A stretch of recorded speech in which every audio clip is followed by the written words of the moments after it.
सहारनपुर में एक नेता के तौर पर इमरान मसूद को, चाहे वो पक्ष हो चाहे विपक्ष हो, हर स्थिति में इमरान मसूद को एक नेता के रूप में हर व्यक्ति स्वीकार करता है। मैंने जो सेवा की है उस सेवा के बदले मुझे पूरा ये विश्वास है कि टिकट मेरे अलावा किसी का नहीं होगा। जितने लोग टिकट मांगने वाले और हैं, अगर उनकी 10 में उपस्थिति रही होगी तो मैं पार्टी को खुले मौके मन से कहता हूं कि उन्हें टिकट दे देना। मैंने पार्टी के लिए समर्पित भाव से काम किया है, उसके बदले में पार्टी से अपना हक मांग रहा हूं। अब मुसलमान का जो मन मुझे नज़र आता है वो ऐसा लगता है कि भविष्य में वो बहुजन समाज पार्टी की ओर ही देख रहा है। रविंदर मल्लू जी बहुजन दलितों के बड़े नेता के साथ साथ उनका भी सर्व समाज में बहुत अच्छा प्रभाव है। यदि प्रत्याशी बहुजन समाज पार्टी का खड़ा होता तो सारा दलित समाज का वोट निश्चित तौर पर बहुजन समाज पार्टी के साथ जाता। किन पार्टियों का टिकट किस चेहरे को मिलता है, ये एक बहुत बड़ी बात है। जितना उनसे लगाव मेरा दलित समाज से है, उतना ही लगाव मेरा मुस्लिम समाज से भी है। इसी तरह से बहुजन समाज पार्टी को कमज़ोर दिखा दिया जाए और मुस्लिम के दिमाग में ये बैठा दिया जाए कि ये तो भारतीय जनता पार्टी की बी टीम है, इसलिए इसके साथ चलना तुम्हारे लिए ठीक नहीं। गरीबी रेखा वाले मकान कौन बनवाएगा जिसका बजट नहीं है? और यदि उससे 20, 30, 50 हज़ार रुपये कोई दलाल खींच ले, चाहे वो वृद्धा पेंशन हो, विकलांग पेंशन हो, चाहे विधवा पेंशन हो, जो इस तरह की उनके भी सबके रेट फिक्स हैं, आपको पता है।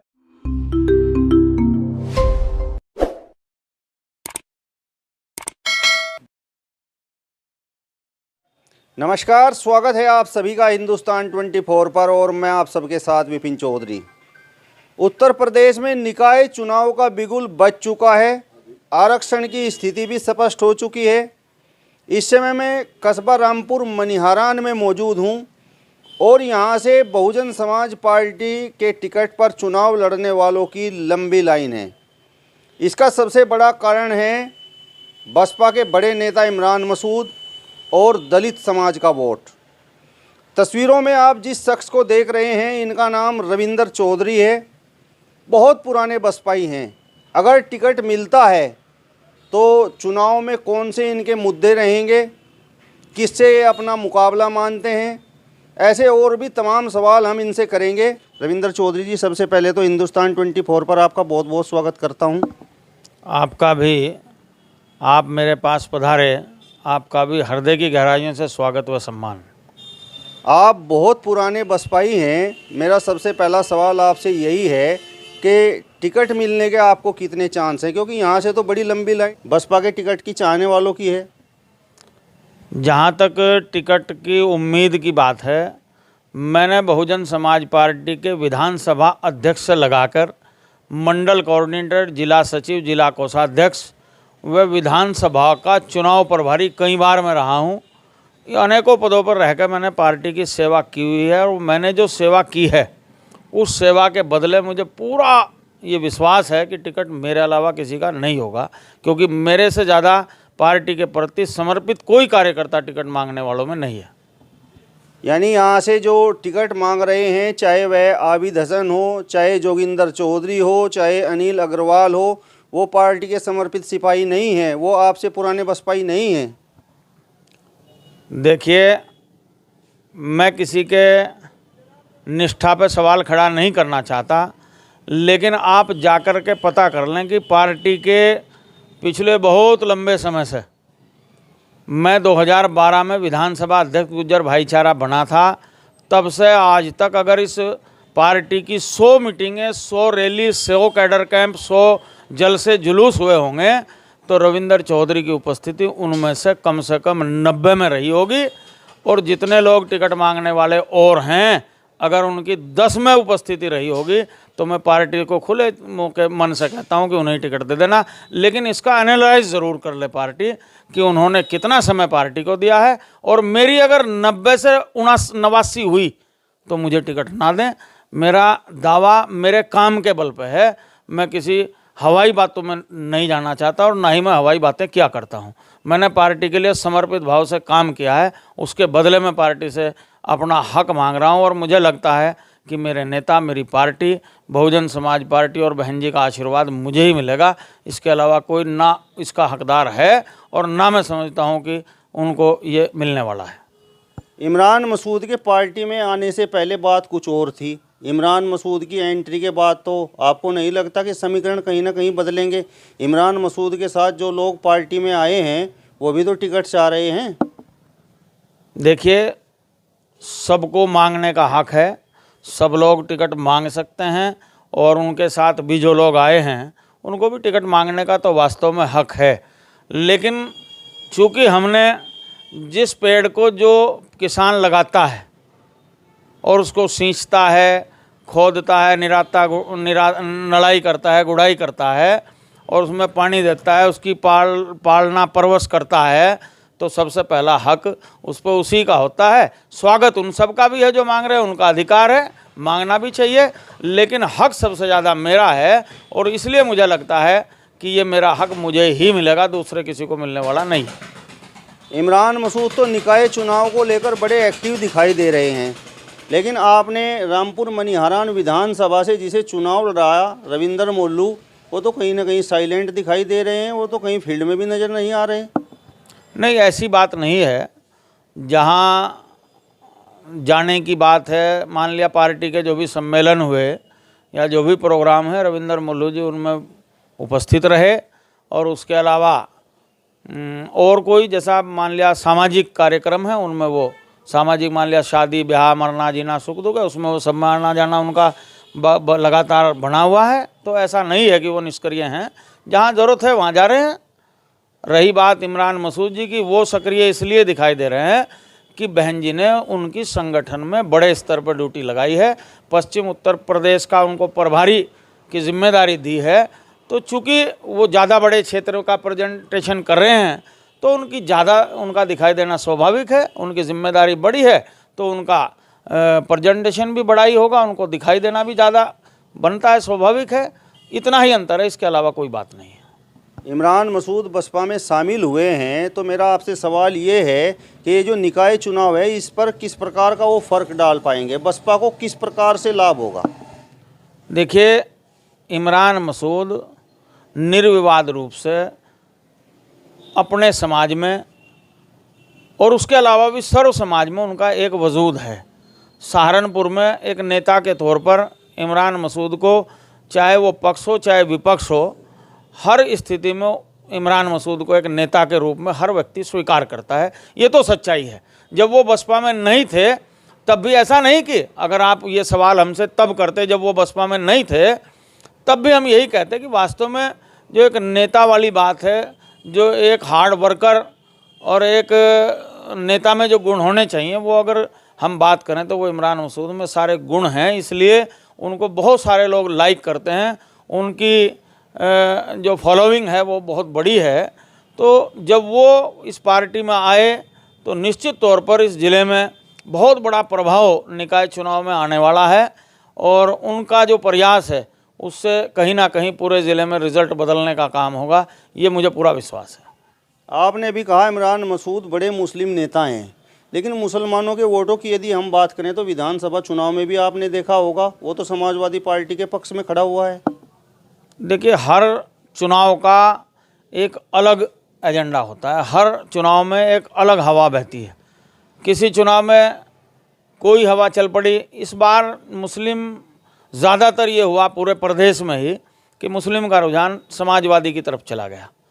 लेकिन जैसा हम महसूस करते हैं, रोज़ सब लोगों से मिलना जुलना रहता है, तो अब मुझे ये लगता है कि समाजवादी को वोट दे करके उन्होंने देख लिया।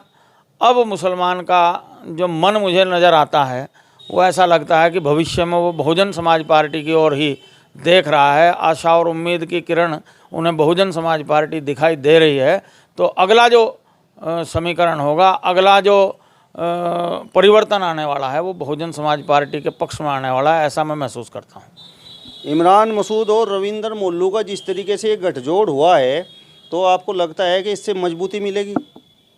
निश्चित, दोनों बड़े नेता हैं, वो दलितों के बड़े नेता हैं और इमरान मसूद सर्व समाज के और मुस्लिम समाज के बड़े नेता हैं, मुख्यतः मुस्लिम समाज के बड़े नेता हैं और सर्व समाज में उनका हस्तक्षेप है। ऐसे ही रविंदर मोल्लू जी बहुजन दलितों के बड़े नेता के साथ साथ उनका भी सर्व समाज में बहुत अच्छा प्रभाव है। तो जब ये दोनों बड़े नेता मिलेंगे तो मैं समझता हूँ उसका प्रभाव अच्छा ही जाएगा। रविंद्र चौधरी जी, कुछ वर्षों की बात अलग थी, अब तो कुछ वर्षों पहले की बात अलग थी, अब तो चर्चाएं ये हैं कि दलित समाज का वोट भी अब फटने लगा है। वो भाजपा के पक्ष में भी जा रहा है, वो बसपा के पक्ष में भी जा रहा है। और बसपा के सामने सबसे बड़ी चुनौती तो आज के समय में चंद्रशेखर आज़ाद बने हुए हैं, आज़ाद समाज पार्टी बनी हुई है। देखिए, समय समय पर उतार चढ़ाव का दौर चलता है। कहीं ना कहीं चंद्रशेखर में उभार आया, लेकिन पिछला विधानसभा का चुनाव आपके सामने है। दलित समाज का पूरा वोट बहुजन समाज पार्टी को मिलने का काम हुआ और बस रिजल्ट तो वहीं आता है, बूथ रिजल्ट देता है। हम बात कितनी भी कर लें, बात कितनी भी किसी को बड़ा छोटा बता दें, उससे कोई फ़र्क पड़ने वाला नहीं है। किसी को चैलेंजिंग पोजीशन में ले आएँ, बातों में हम कुछ भी करते रहें, लेकिन वो जो जनता जब मतदान करती है, जब मत का प्रयोग करती है, वहाँ क्या हुआ वो तय करता है कि वो समाज कहाँ खड़ा है। और उन्होंने ये पिछले चुनाव में साबित कर दिया, इसलिए मुझे ज़्यादा इसमें कहने की आवश्यकता शायद नहीं है। आप पिछले चुनाव का जिक्र कर रहे हैं, लेकिन अभी हाल ही में खतौली विधानसभा उपचुनाव पर चंद्रशेखर आज़ाद ने अपने आप को सिद्ध कर दिया है। उनके कहने से दलित समाज का वोट गठबंधन प्रत्याशी मदन भैया को मिला है। देखो, जहाँ तक आपकी बात, आप खतौली विधानसभा की बात कर रहे हैं, बहुजन समाज पार्टी का, बहन जी का एक आदेश पहले से रहता है, बीच में एक आध बार को अगर हम छोड़ दें तो बहुजन समाज पार्टी उपचुनाव नहीं लड़ती। और बहन जी ने वहाँ भी यही निर्णय लिया कि हम उपचुनाव नहीं लड़ेंगे। बहुजन समाज पार्टी का प्रत्याशी यदि वहाँ होता और फिर रिजल्ट कुछ इस तरह से आता, तब हम मानते। जब बहुजन समाज पार्टी का प्रत्याशी वहाँ नहीं था और चंद्रशेखर के साथ उन्होंने हाथ मिलाया, तो भाई स्वाभाविक बात है, चंद्रशेखर को भी कुछ वर्ग दलित समाज में पसंद करता है। अगर कोई इसे इनकार करे तो मैं नहीं समझता वो ठीक है। वो कुछ लोगों के स्वीकार्य हैं, ऐसा नहीं है। हम ये कह दें कि बिल्कुल उन्हें कोई जानता नहीं है, ये भी ठीक नहीं है। और उसका प्रभाव कहीं ना कहीं तब गया कि भाई बहन जी ने अपना प्रत्याशी खड़ा नहीं किया था। यदि प्रत्याशी बहुजन समाज पार्टी का खड़ा होता तो सारा दलित समाज का वोट निश्चित तौर पर बहुजन समाज पार्टी के साथ जाता। इसके अलावा दूसरी कोई बात मुझे नज़र नहीं आती। आप क्या मानते हैं, जो निकाय चुनाव है, इसमें बसपा का मुकाबला भाजपा से होगा, समाजवादी पार्टी से होगा, गठबंधन से होगा? निकाय चुनाव में, निकाय चुनाव की जहाँ तक मैं मानता हूँ, एक तो ये विधानसभा लोकसभा के चुनाव से अलग चुनाव है। कई परिस्थितियाँ रोज बदलती हैं। चेहरा भी नगर निकाय के चुनाव में एक अपने आप में एक फैक्टर होता है। किन पार्टियों का टिकट किस चेहरे को मिलता है, ये एक बहुत बड़ी बात है। और वो पता तभी चलेगा जब वो चेहरे सामने आएंगे, किसका टिकट होता है, किस पार्टी से कौन आता है। और चेहरा, अगर किसी पार्टी का चेहरा ऐसा आ गया कि भाई वो स्वीकार्य जनता को नहीं है, तो यहाँ ऐसा नहीं है कि भाई मुख्यमंत्री बनने जा रहा है। यहाँ कहीं ना कहीं ये अपने घर के मुखिया का चुनाव भी होता है। ये एक तरह से एक परिवार का चुनाव है, कस्बे का चुनाव, ये छोटा चुनाव है। तो यहाँ चेहरे का भी प्रभाव रहता है। तो किस पार्टी का कौन प्रत्याशी आएगा, वो जनता के लिए पसंद का है कि नहीं है, जनता उसे पसंद करती है कि नहीं है, इससे भी कुछ प्लस माइनस होने वाला है। तो पार्टियों को भी जो टिकट देने वाला मामला है वो जिताऊ प्रत्याशी पर दांव लगाना चाहिए। और मैं ये समझता हूँ कि बहुजन समाज पार्टी ने, अगर मुझे आशीर्वाद बहन जी का मिला, बहुजन समाज पार्टी का टिकट अगर मुझे मिला, तो मुझे ऐसा लगता है कि शायद आप मुकाबले की बात कर रहे थे कि आपका मुकाबला किससे हो सकता है। मुझे ऐसा लगता है कि शायद मेरा मुकाबला बहुजन समाज पार्टी का, जब मेरा टिकट होगा, किसी के साथ नहीं होगा। और जीत हार का अंतर भी मुझे ये लगता है कि 4 से 5 हज़ार के अंतर से मेरी जीत होगी, इससे कम मेरी जीत होने वाली नहीं है। आप बड़ी उम्मीद पाले बैठे हुए हैं और कहीं ना कहीं आपको लगता है कि दलित समाज का वोट भी आपको मिलेगा और मुस्लिम समाज का वोट भी आपको मिलेगा, यानी बसपा को मिलेगा। लेकिन मुस्लिम समाज के लोगों से जब भी हम चर्चा करते हैं वो तो ये कहते हैं कि बहन जी तो एक तरह से भाजपा की सपोर्टर हैं, बसपा तो भाजपा की बी टीम है। देखिए, जहाँ तक बात है मेरी उम्मीद की, मैं आस लगाए बैठा हूँ, मैं उम्मीद लगाए बैठा हूँ। मेरा दलित समाज में जितना अपनापन, जितना उनसे लगाव मेरा दलित समाज से है, उतना ही लगाव मेरा मुस्लिम समाज से भी है।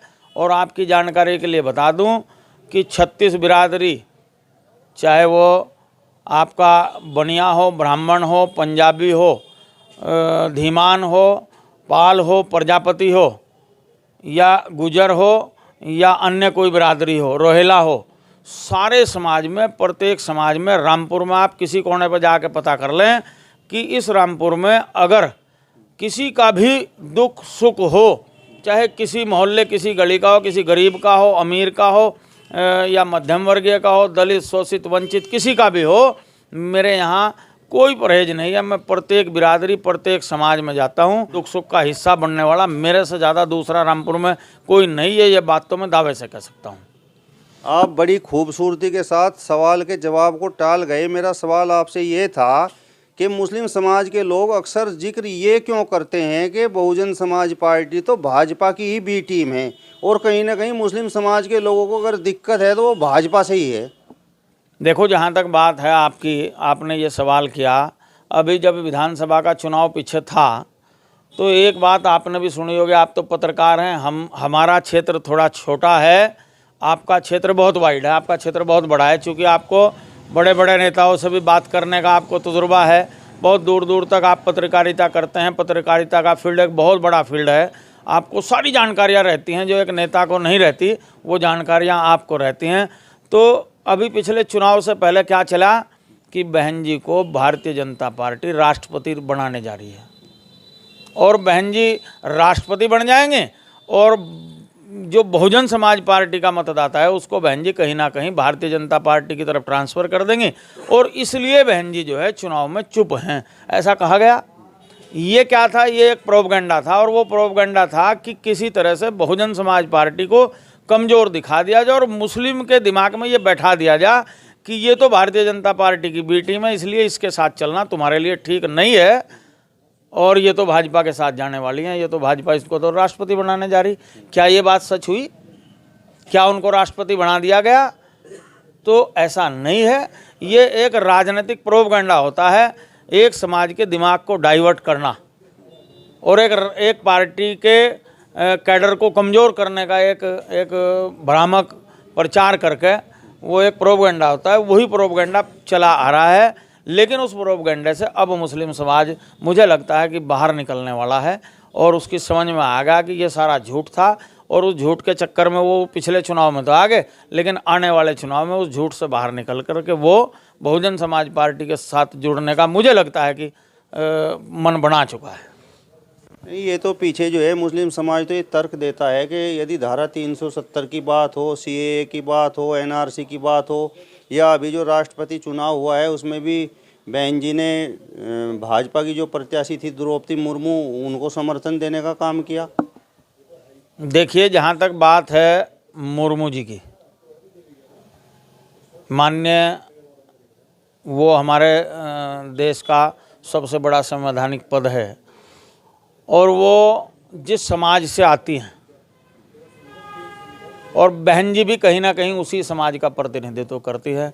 दलित, शोषित, वंचित समाज की बहन जी मसीहा हैं, और यदि उस समाज का कोई व्यक्ति राष्ट्रपति जैसे पद को सुशोभित करने जा रहा है, उसे किसने खड़ा किया, किसने उसको प्रत्याशी बनाया, इसका कोई मतलब नहीं है। अगर उन्होंने ये निर्णय लिया तो ये पूरे दलित और शोषित वंचित समाज के लिए फ़ख्र की बात है, और वो हम सब के लिए और बहुजन समाज पार्टी के प्रत्येक कार्यकर्ता के लिए फ़ख्र की बात है। तो इसमें कोई बुराई नहीं। रही बात कि भाई 370 या एनआरसी या अन्य मुद्दे, उसका जवाब मैं ये समझता हूँ कि राजनीतिक क्या कारण रहे होंगे इसका जवाब जो बड़े नेता हैं, मैं उस ऊंचाई की राजनीति को नहीं समझ सकता, मैं जिला या यहाँ की बात कर सकता हूँ। मुझे लगता है कि वो उसका जवाब तो वो ही दे सकते हैं। इसका रीज़न क्या रहा होगा इसके बारे में मैं बहुत ज़्यादा नहीं कह सकता। आपने अभी थोड़ी देर पहले कहा कि आपका किसी से भी मुकाबला नहीं होगा, यदि आपको टिकट मिलता है तो एक तरह से वोट आपके पक्ष में डलने का काम होगा। लेकिन यहाँ तो डबल इंजन की सरकार है, केंद्र में भारतीय जनता पार्टी की सरकार है, उत्तर प्रदेश में भारतीय जनता पार्टी की सरकार है, तो इनका जनता पर कोई प्रभाव है ही नहीं। देखिए, ये स्थानीय चुनाव है विपिन जी, ये स्थानीय चुनाव है। और स्थानीय चुनाव में एक चीज़ और काउंट होती है। यदि किसी के साथ परेशानी है, किसी के घर में दुख है, किसी को आपकी आवश्यकता है, तब वो आपको आवाज़ लगाएगा। और ये चुनाव के समय नहीं, ये 12 महीने ज़रूरत रहती है आदमी को। तब कौन उसके साथ खड़ा रहा, तब क्या कोई भारतीय जनता पार्टी का, समाजवादी का, कांग्रेस का या बसपा का, पार्टी के स्तर पर कोई उनके साथ कितना खड़ा रहा और व्यक्तिगत स्तर पर कौन उनके साथ रात दिन उनके मरने जीने सुख दुख का हिस्सेदार रहा, ये भी काउंट होता है। तो मेरा जो ये है कि मेरा किसी से मुकाबला नहीं होगा। मुझे ऐसा लगता है कि दलित और मुस्लिम के अलावा भी जितनी भी जातियां हैं, मेरा प्रत्येक समाज में मेरी स्वीकार्यता है और वो स्वीकार्यता मेरे काम और मेरे समर्पण भाव की वजह से है। उस वजह से मेरा ये मानना है कि भारतीय जनता पार्टी, विधानसभा लोकसभा का चुनाव का एजेंडा अलग होता है, यहाँ निकाय का एजेंडा अलग है। तो यहाँ भारतीय जनता पार्टी का प्रत्याशी शायद मुझे लगता है कि कहीं फाइट करने वाला नहीं है। चूँकि मैंने सर्व समाज के बीच में जो सेवा की हुई है, उस सेवा के आधार पर मानता हूँ कि लोग पार्टियों की दीवार को तोड़ कर मेरे साथ खड़े होने का काम करेंगे। इसी आशा के साथ मैंने ये बात कही है। अब तो ये कहा जा सकता है कि यहाँ रामपुर मनिहारान नगर पंचायत में तो बसपा की ही चेयरपर्सन है, तो उनके कार्यकाल से आप कितना संतुष्ट हैं? उन्होंने यहाँ रामपुर नगर पंचायत में कुछ किया या नहीं? देखिए, चूँकि मैं प्रत्याशी हूँ और प्रत्याशी के नाते मैंने एक मन बनाया हुआ है कि जितने लोगों ने पहले राजनीति में यहाँ चेयरमैन के पद को सुशोभित कर लिया, उन्होंने क्या किया, क्या उन्होंने नहीं किया, जनता से आप बात करें उनके विषय में। मैं उस विवाद में बिल्कुल नहीं जाना चाहता कि उनका काम कैसा है, मैं संतुष्ट हूँ कि नहीं हूँ, मैं संतुष्ट हो जाऊँ या मैं असंतुष्ट रहूँ, इस बात से बहुत प्रभाव पड़ने वाला नहीं है। संतुष्टि की आवश्यकता है जनता को, तो ये तो जनता जानती है और जनता ही चुनाव में बताएगी कि कौन किससे संतुष्ट है, किसका काम कैसा है। मैं नहीं जानना चाहता कि उन्होंने क्या किया क्या नहीं किया, ये जनता जवाब देगी। चलिए, अब आपसे मेरा अंतिम सवाल है, और सवाल ये है कि यदि आपको टिकट मिलता है, जनता आप पर विश्वास करती है, आप चेयरमैन बनते हैं, तो इस रामपुर मनिहारान के लिए आपके दिमाग में क्या है, क्या आप करेंगे? मेरा एजेंडा रामपुर में सबसे पहले तो ये रहेगा कि रामपुर में जो पानी की निकासी की व्यवस्था है वो बड़ी ख़राब है। जैसा हमारा बंजारान मोहल्ला पड़ता है, उसमें 2-2, 3-3 फीट पानी भर जाता है और जब बरसात होती है, निकासी की बहुत बड़ी समस्या। ऐसे ही बहुत सारे हैं। पीर बनी, हमारे यहाँ एक मोहल्ला पड़ता है पीर बनी, उसकी स्थिति ऐसी है कि वहाँ अभी भी अगर आप जाकर देख लें, वहाँ सड़कों का ऐसा हाल है कि वहाँ चलने की स्थिति नहीं है। स्कूटर मोटरसाइकिल तो कोई ले जा ही नहीं सकता। कुछ सड़कें तो ऐसी हैं, पैदल चलने में भी दिक्कत है अगर बरसात हो जाए तो जो इस तरह के इलाके हैं जहाँ इतनी बुरी हालत है, सबसे पहले मेरे एजेंडे में रहेगा कि उनकी स्थिति बढ़िया हो, साफ़ सुथरा हो। और एक सीवर लाइन की मैं समझता हूँ रामपुर को आवश्यकता है। मेरे एजेंडे में सबसे बड़ा मेरा प्रमुख एजेंडा सीवर लाइन रहेगी। उसके अलावा रामपुर मनिहारान में हम एक बहुत बड़ी संस्था, चौधरी मुल्तान सिंह वर्मा जी हमारे यहाँ हुए, जिन्होंने इस पूरे क्षेत्र को एक ऐसा सम्मान देने का काम किया। अखिल भारतीय गुर्जर विद्या प्रचारिणी सभा के नाम से एक संस्था, जिसे आप सब लोग जानते हैं, जिसे विदेशों तक लोग जानते हैं, ऐसी संस्था देकर हम लोगों को गौरवान्वित महसूस कराया माननीय मुल्तान सिंह वर्मा जी ने। लेकिन उसके बावजूद भी यहाँ कोई स्टेडियम ऐसा नहीं है कि जहाँ पर अच्छे स्तर की ट्रेनिंग करके बच्चे अपने सपनों को पूरा कर सकें। एक बढ़िया स्टेडियम यहाँ हो, इंडोर भी हो, आउटडोर भी हो।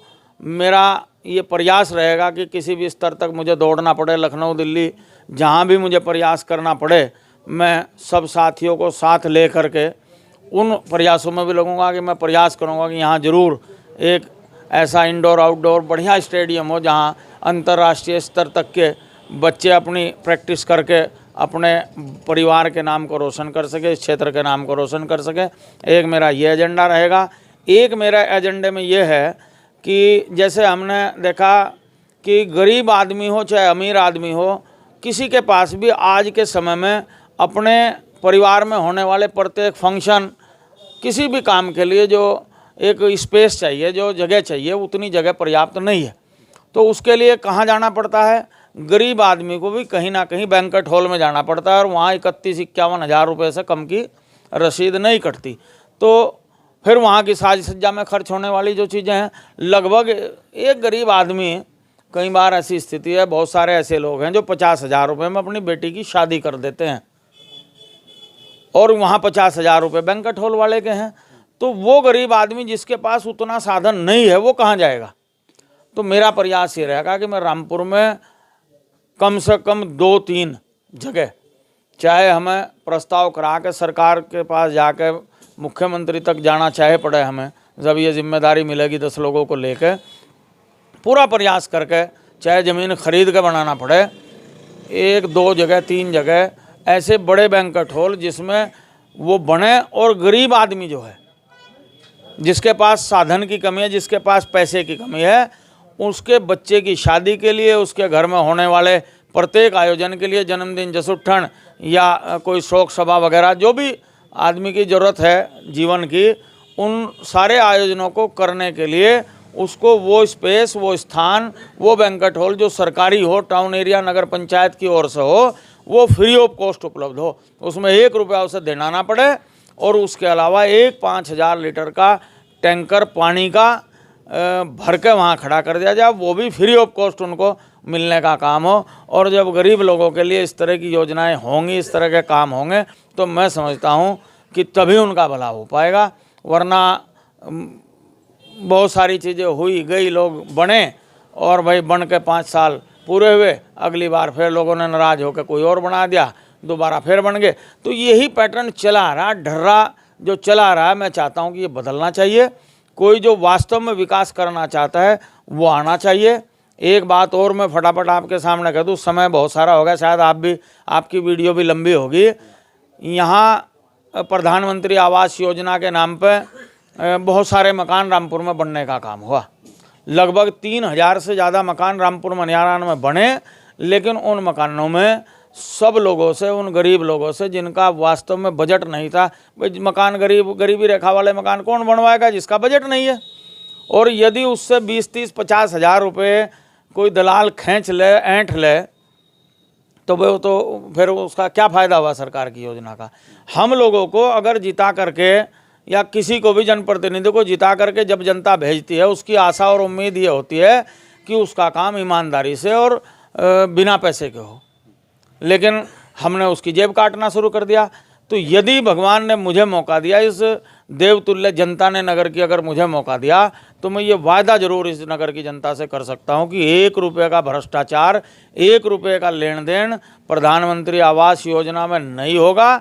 चाहे वो वृद्धा पेंशन हो, विकलांग पेंशन हो, चाहे विधवा पेंशन हो, जो इस तरह की उनके भी सबके रेट फिक्स हैं, आपको पता है, दलाल बनवाते हैं और लोगों को देना पड़ता है क्योंकि गरीब आदमी को जानकारी नहीं होती।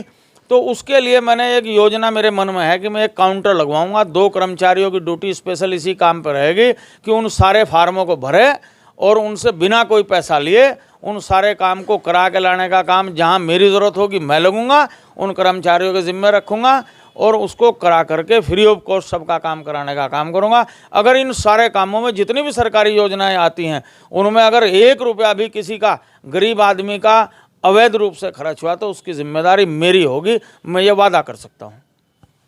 चलिए, तो वरिष्ठ बसपा नेता रविंद्र चौधरी जी को आपने सुना, जिन्होंने कहा है कि यदि पार्टी उन पर दांव लगाती है और जनता उन पर विश्वास करती है, तो वो किस तरीके से नगर पंचायत रामपुर मनिहारान का विकास करने का काम करेंगे, इस जनता का ख्याल रखने का काम करेंगे। फिलहाल इस वीडियो में बस इतना ही। अगली वीडियो में फिर आपसे मुलाकात होगी। तब तक बने रहिए हिंदुस्तान 24 के साथ। नमस्कार।